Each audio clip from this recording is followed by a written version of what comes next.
Salam, perkenalkan nama saya Hendro Pardede dengan NIM 401040116 dengan matkul teori sistem dalam pendidikan. Nomor 1, jelaskan pengertian teori dan deskripsikan satu teori beserta manfaat teori tersebut. Teori adalah pendapat yang didasarkan pada penelitian dan penemuan didukung oleh data dan argumentasi. Satu teori beserta manfaatnya yaitu yang saya ambil teori leadership, servant leadership. Teori servant leadership adalah gaya kepemimpinan yang mengutamakan pelayanan dan pertumbuhan anggota tim sebagai prioritas utama, bukan sekedar pemerintah. Manfaatnya yaitu karyawan merasa lebih dihargai dan diperhatikan, yang berdampak positif pada semangat kerja dan produktivitas mereka secara keseluruhan. Yang kedua, menciptakan lingkungan kerja yang positif. Dan yang ketiga, memberikan kepercayaan dan kesempatan untuk berkembangnya karyawan menjadi lebih mandiri, percaya diri, dan terlibat dalam pekerjaan mereka. Yang nomor 2, jelaskan pengertian sistem dan deskripsikan satu sistem mencakup tujuan dan komponennya. Sistem adalah satu kesatuan dari berbagai bagian yang saling memiliki fungsi masing-masing dan saling berhubungan untuk mencapai tujuan tertentu. Sistem yang saya ambil yaitu sistem pendidikan. Sistem pendidikan yaitu suatu kesatuan yang terdiri dari berbagai komponen yang saling berinteraksi untuk mencapai tujuan pendidikan. Tujuan sistem pendidikan ini mengembangkan potensi peserta didik secara optimal, membentuk karakter, dan untuk bangsa yang bermartabat. Dan komponennya yaitu komponen sistem pendidikan ini, tujuan pendidikannya, hasil yang diharapkan sesuai dengan proses pendidikan yang dirumuskan secara eksplisit dan terukur. Dan yang nomor ketiga yaitu temukan satu permasalahan sistem pendidikan Indonesia, kemudian implementasikan berpikir secara metode berpikir sistematik untuk menemukan satu solusi yang tepat dalam mengatasi masalah tersebut. Yang saya ambil satu permasalahan sistem pendidikan di Indonesia yaitu keterbatasan akses dan pemerataan pendidikan. Diimplementasikan dalam metode berpikir yaitu yang pertama, what atau apa penyebab dari masalah keterbatasan akses dan pemerataan pendidik ini. Yang menjadi masalahnya itu yaitu wilayah terpencil, hambatan biaya, kualitas fasilitas di sebuah sistem permasalahan yang kurang memadai. Yang kedua, siapa yang merasakan dampak keterbatasan akses dan pemerataan pendidikan ini. Yang merasakan dampak tersebut yaitu masyarakat yang ada di wilayah terpencil tersebut. Yang ketiga, why, kenapa hal ini bisa terjadi. Banyak daerah terpencil dan tertinggal yang sulit dijangkau. Yang keempat, where, di mana.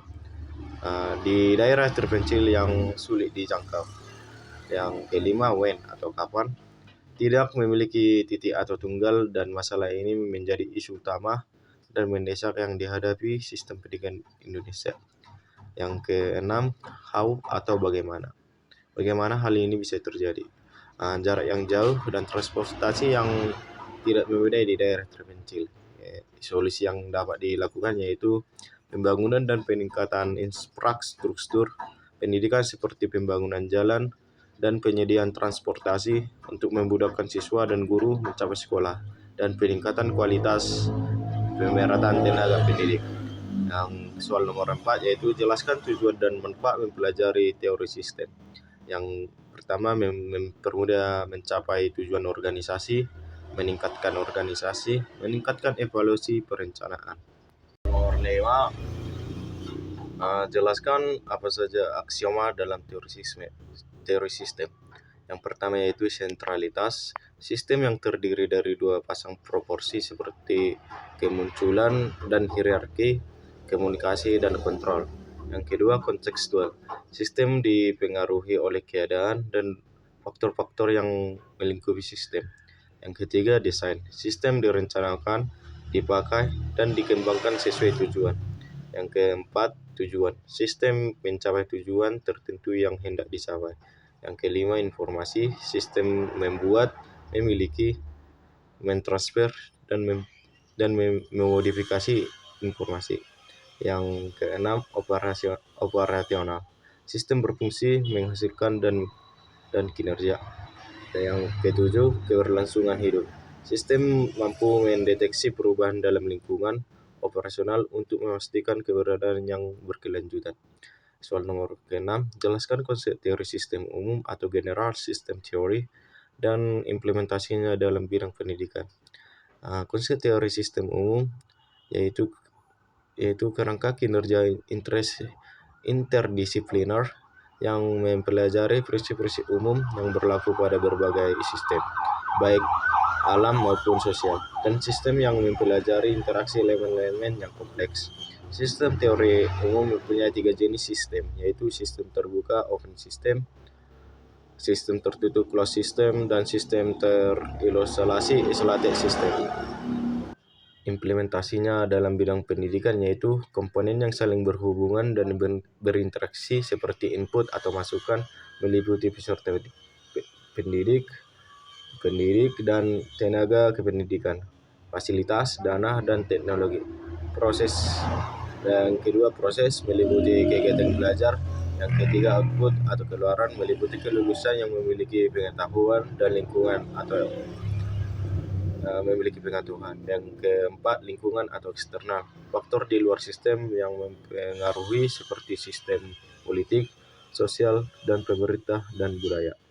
Dan hal ini mempengaruhi satu sama lain untuk menghasilkan tujuan nasional dan institusional. Soal nomor 7, jelaskan konsep teori sistem kehidupan atau living system theory dan implementasinya dalam bidang pendidikan. Teori sistem kehidupan mendeskripsikan label kehidupan untuk menjelaskan tentang sistem, dan sistem terbentuk oleh komponen dalam dirinya dan pengaruh lingkungan. Implementasinya dalam bidang pendidikan yaitu memandang pendidikan sebagai sebuah sistem yang utuh, dinamis, dan terdiri dari berbagai komponen yang saling berinteraksi dan berhubungan untuk mencapai tujuan pendidikan tertentu. Sekian dari hasil dari pembahasan saya tentang teori sistem dalam pendidikan. Terima kasih.